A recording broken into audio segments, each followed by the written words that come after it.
हरे कृष्णा। दोस्तों, आज हम लोग बात करने वाले हैं तेल के ऊपर। कौन सा तेल आपके स्वास्थ्य के लिए अच्छा है, खाना बनाने में कौन सा तेल सबसे ज़्यादा यूज़ करना चाहिए, स्किन पे लगाने के लिए कौन सा तेल अच्छा होता है, मालिश के लिए कौन सा अच्छा होता है, कौन सा तेल हमारे हेयर्स के लिए अच्छा होता है, खाने में हमें डेली कितना ऑयल यूज़ करना चाहिए, कितना नहीं करना चाहिए, इससे हमारा कोलेस्ट्रॉल बढ़ेगा या घटेगा। आज के डॉक्टर्स जो हैं वो तो यही कहते हैं कि घी और तेल जितना कम खाएं उतना आपके स्वास्थ्य के लिए अच्छा है। ये कितना सच है और कितना गलत है, कितना झूठ है, वही आज के वीडियो में हम लोग पूरा जानेंगे। तो चलिए दोस्तों, मेरे साथ बने रहिए। मैं हूँ आपकी दोस्त दीपिका। तो चलिए शुरू करते हैं वीडियो।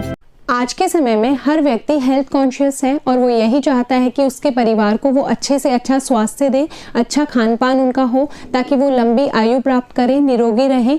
लेकिन यहाँ पर हम लोग आज की डेट में वेस्टर्न कल्चर को बहुत ज़्यादा फॉलो करते हैं। वहाँ पर बहुत ज़्यादा मात्रा में ऑलिव ऑयल खाया जाता है। आज के समय में जितने भी एडवर्टीजमेंट होते हैं वो वेस्टर्न कल्चर को ज़्यादा बेस्ड होते हैं। जैसे कि आपने देखा होगा, बहुत जगह ऑलिव ऑयल का प्रचार इतना ज़्यादा किया जाता है कि हम लोग ये सोचते हैं कि सिर्फ ऑलिव ऑयल एक ऐसा ऑयल है जो हमारे स्वास्थ्य के लिए अच्छा है, या फिर नारियल का तेल है वही हमारे स्वास्थ्य के लिए अच्छा है, या फिर जितने भी महंगे ऑयल्स हैं वही सिर्फ हमारे स्वास्थ्य के लिए अच्छा है, बाकी जितने भी ऑयल्स हैं वो हमारे स्वास्थ्य के लिए अच्छे नहीं हैं। तो आपको मैं आज बताती हूँ कि जो ऑयल्स हैं, आयुर्वेद की दृष्टि में एक श्लोक कहा गया है ऑयल को लेकर, जिसे हम हिंदी में तेल बोलते हैं। यहाँ पर कहा गया है तिलोद्भवम तेलम, यानी कि जो सर्वश्रेष्ठ खाने के लिए और मालिश करने के लिए जो ऑयल है, तेल है, वह तिल का तेल है, सेसमे ऑयल है। तिल का तेल, चाहे वह काले तिल का तेल हो या सफ़ेद तिल का तेल। जो तेल शब्द आया है आयुर्वेद में वो आया भी तिल से है। तिल जो है उसी से ही तेल का नाम तेल पड़ा है। तो ये आयुर्वेद कहता है कि तिल का तेल सर्वश्रेष्ठ है, लेकिन ये हर ज़रूरी नहीं है कि हर व्यक्ति के लिए उचित हो। जैसे कि आयुर्वेद में हमेशा समझाया गया है, हर व्यक्ति की प्रकृति अलग होती है, उसके गुणधर्म अलग होते हैं, तो उसी के हिसाब से उसे अपने खान पान का चयन करना चाहिए। जैसे किसी की प्रकृति पित्त है तो फिर उसे ठंडी चीज़ों का सेवन करना चाहिए, जो नेचर में ठंडी हो उसे फिर बहुत ज़्यादा अधिक गर्म प्रकृति वाली चीज़ों का सेवन नहीं करना चाहिए। तो इसी तरह से आपको अपने जो ऑयल है, तेल है, उसका चयन भी आपकी प्रकृति को ध्यान में या अपने परिवार वालों की प्रकृति को ध्यान में रखते हुए करना चाहिए। आयुर्वेद में हमेशा यही कहा गया है, देशों साथ में, यानी कि आपका जो देश, आप जिस जगह रहते हैं उसके 50 किलोमीटर के जो एरिया है, वहाँ पर उगने वाली फसल, वहाँ पर उगने वाला अनाज, वहाँ पर उगने वाली सब्जियाँ, वहाँ पर उगने वाला जो सीड्स हैं, जैसे कि मस्टर्ड अगर वहाँ पर होता है, जो हिंदी में मस्टर्ड को राई कहते हैं, तो राई से मिलने वाला सरसों का तेल वो आपके स्वास्थ्य के लिए अच्छा है। अगर आप साउथ साइड में रहते हैं तो आपको वहाँ पर कोकोनट मिलेगा, तो कोकोनट से निकलने वाला जो ऑयल है फिर वह आपके स्वास्थ्य के लिए अच्छा है। मतलब आपके जो आसपास के एरिया में जो ऑयल इजीली अवेलेबल होता है वही सिर्फ आपके स्वास्थ्य के लिए अच्छा है। बाकी कोई भी और तरीके का जो ऑयल है वो आपके स्वास्थ्य के लिए बिल्कुल अच्छा नहीं है। तो यहाँ पर कंफ्यूज होना बंद हो जाइए कि जो ऑलिव ऑयल है वही सिर्फ आपके स्वास्थ्य के लिए अच्छा है, या फिर बादाम का तेल अच्छा है, या फिर आपके लिए कोई बहुत ही अच्छी ब्रांड्स का, जैसे कि आजकल राइस ब्रांड ऑयल, बहुत सारे तरीके के ऑयल चलते हैं। दूसरा जो चीज़ है वो यह है कि रिफाइंड ऑयल हमारे स्वास्थ्य के लिए कितना अच्छा है, कितना नहीं है। यहाँ पर मैं आपको बताती हूँ, रिफाइंड ऑयल जो है बेसिकली उसकी जो प्रक्रिया होती है, उसको तेल बनाने की जो प्रक्रिया होती है वह बहुत भिन्न होती है। उसे बहुत तरीके की प्रक्रियाओं से गुजरना होता है, उसके बाद उसे बहुत अधिक तापमान से निकाला जाता है, जिसकी वजह से उसकी प्रकृति एक तो बहुत ज़्यादा गर्म होती है, बहुत हीट प्रोसेस देके उसका जो ऑयल है, उन बीजों में से तेल निकाला जाता है। तो यहाँ पर वो जो ऑयल है आप खा रहे हैं वो आपके स्वास्थ्य के लिए बिल्कुल अच्छा नहीं है, उसकी न्यूट्रिशन जो वैल्यू है वो भी बहुत कम है। तो वहाँ पर वो ऑयल आप यूज़ करने से बचें।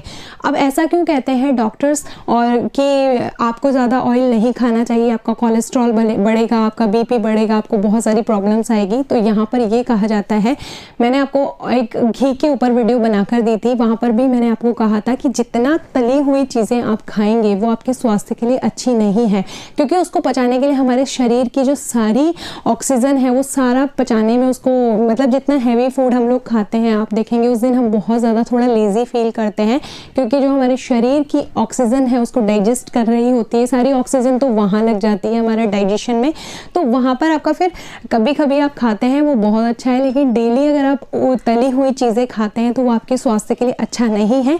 तो यहाँ पर आयुर्वेद यही कहता है यदि आप तेल का सेवन करते हैं, सब्जी में डलता है जो छौंक लगता है हमारे इंडियन जो रेसिपीज़ हैं उनमें, वो आपके स्वास्थ्य के लिए अच्छा है। लेकिन यदि आप बहुत ज़्यादा तेल वाली सब्जियां खाते हैं, जैसे बहुत ज़्यादा ऑयल डालकर सब्जियां खाना या फिर फ्राइड करके चीज़ें खाना, बेकरी आइटम्स बहुत ज़्यादा खाना, नमकीन, बिस्किट, तली भुनी चीज़ें बहुत ज़्यादा खाना, तो ये आपके स्वास्थ्य के लिए फिर बिल्कुल अच्छा नहीं है। आपको वहाँ पर ये चीज़ नहीं करनी चाहिए। फिर चाहे वो आप देसी घी खा रहे हैं, अगर आप उसको बहुत ज़्यादा उबाल करके उसमें फ्राइड करके चीज़ें वो खाते हैं, तो वो देसी घी की वो जो चीज़ है वो भी आपके लिए उतना हेल्थ बेनिफिट नहीं देगी।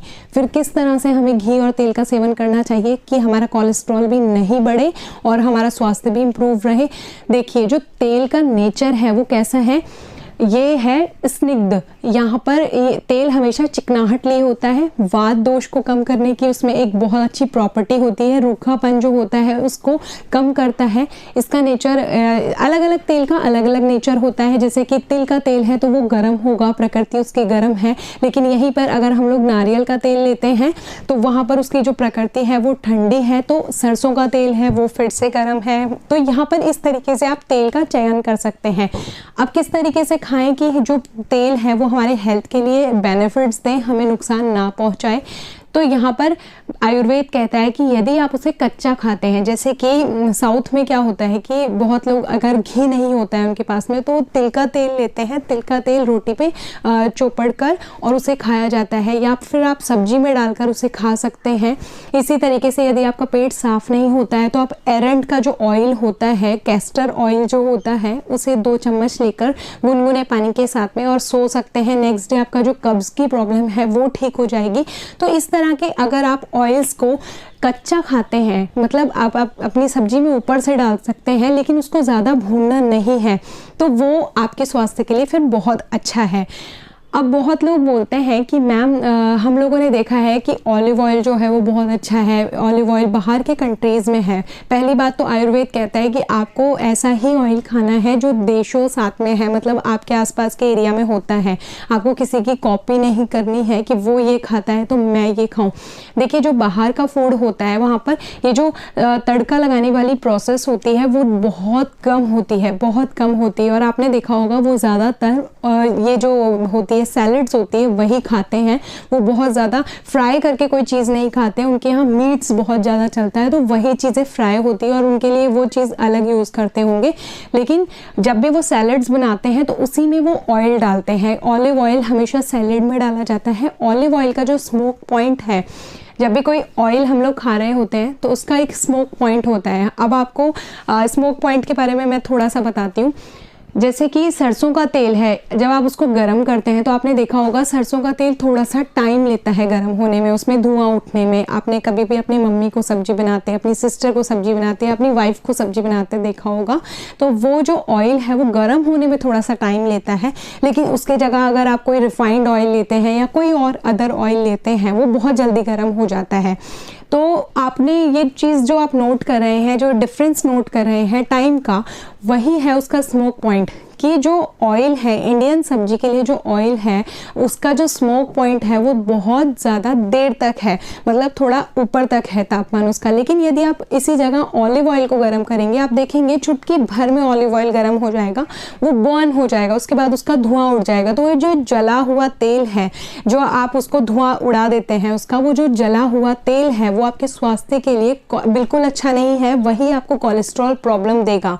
तो यहाँ पर ध्यान रखें कि जो इंडियन कुकिंग्स के लिए ऑयल यूज़ किए जाते हैं उनका स्मोक पॉइंट बहुत हाई होता है, कि जैसे मूंगफली का तेल हो गया, सरसों का तेल हो गया, इस तरीके के जो ऑयल्स यूज़ किए जाते हैं, तिल का तेल, तो उनका स्मोक पॉइंट है वो थोड़ा हाई होता है बजाय ऑलिव ऑयल के। तो आप ये हमेशा ध्यान रखें कि जो अपनी सब्जियां आप ऑलिव ऑयल में अब तक बना रहे थे तो उसको ना बनाकर आपके आसपास का जो एरिया है जहाँ पर जो ऑयल मिलता है उसी में अपना खान पान सुचारू रूप से चलाए रखें।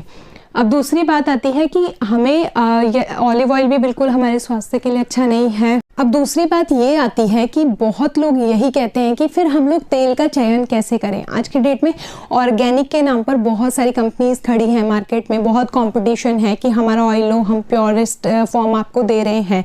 लेकिन मैं आपको बताती हूँ ऑयल का चयन आपको कैसे करना है।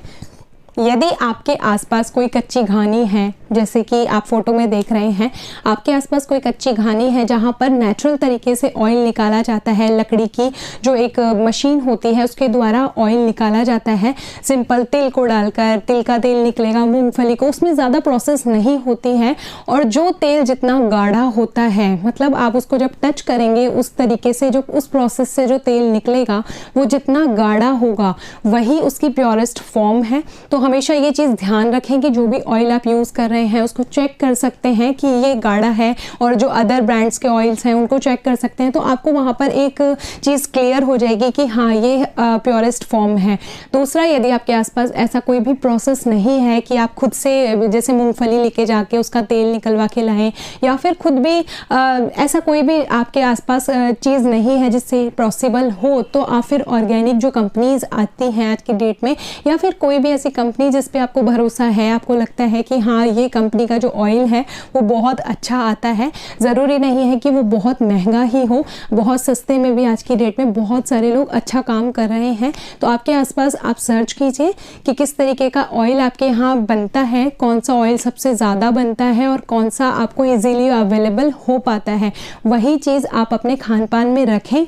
बहुत लोग ऑयल में बार बार क्या करते हैं, कुकिंग करते हैं कि एक बार ऑयल बनाया, पूड़ी बनाई, फिर उसके बाद उस ऑयल को रख दिया, फिर उसी के बाद 2-3 हफ्ते बाद में दोबारा कोई फंक्शन हुआ, फिर उसके बाद में उसी तेल को यूज़ किया, फिर पकौड़ियाँ बनाई, फिर उसे रख दिया। तो अगर आप एक ही ऑयल को बार बार यूज़ कर रहे हैं तो ये जो ऑयल है वो आपको 101% कोलेस्ट्रॉल की प्रॉब्लम देगा, आपको कैंसर देगा, आपको बहुत सारी ऐसी गंभीर समस्याएं देगा जिन्हें आज की डेट में कहा जाता है कि घी और तेल खाने से हो रही है। आज की डेट में जितना भी हम लोग बाहर का जो फूड खा रहे होते हैं वहाँ पर क्या किया जाता है, एक बार में एक पीपे का जो ऑयल है एक बहुत बड़े बर्तन में तेल डाला जाता है, उबाला जाता है, उसमें से सब्जियाँ या फिर जो भी चीज़ वो बना रहे हैं, पूड़ी पकौड़ी जलेबी एवरीथिंग, वो एक बार निकालते हैं। उसके बाद उस तेल का जो टेम्परेचर है वापस से लो जाता है। उसके बाद अगर अगले दिन उनको कुछ और बनाना है, फिर उसका जो टेम्परेचर है वो बढ़ाते हैं, फिर उसमें से फ्राइंग होती है, नेक्स्ट डे वो फिर डाउन जाता है। तो ये जो प्रोसेस है टेम्परेचर को अप जाना डाउन जाना, वही हमारे स्वास्थ्य में बहुत ज़्यादा गंभीर समस्याएं उत्पन्न कर रहा है। तो यदि आप लोग तेल खा रहे हैं तो हमेशा ध्यान रखें, अपनी घी में बुनी हुई चीज़ें खा रहे हैं तो बहुत ज़्यादा तली हुई चीज़ें ना खाएं। पराठे खा रहे हैं तो पराठे को नॉर्मल तरीके से सेक के ऊपर से आप उसमें घी डालकर खा सकते हैं, वो आपके स्वास्थ्य के लिए बिल्कुल अच्छा है। वो आपको कहीं भी कोलेस्ट्रॉल प्रॉब्लम नहीं देगा, उल्टा वो आपको गुड कोलेस्ट्रॉल की जो प्रॉब्लम है वो देगा। गुड कोलेस्ट्रॉल बैड कोलेस्ट्रॉल अलग होता है जो कि हमें बीमारियां देता है, लेकिन जो गुड कोलेस्ट्रॉल होता है वो आपके स्किन पे शाइन लाता है, आपके हेयर्स में ग्रोथ लाता है, बहुत सारी चीज़ों में आपको राहत मिलती है। आशा करती हूँ कि आपको आज की वीडियो अच्छी लगी होगी। यदि अच्छी लगे तो प्लीज़ मेरे चैनल को लाइक करें, शेयर करें and subscribe to my YouTube channel. Hare Krishna, Radhe Radhe.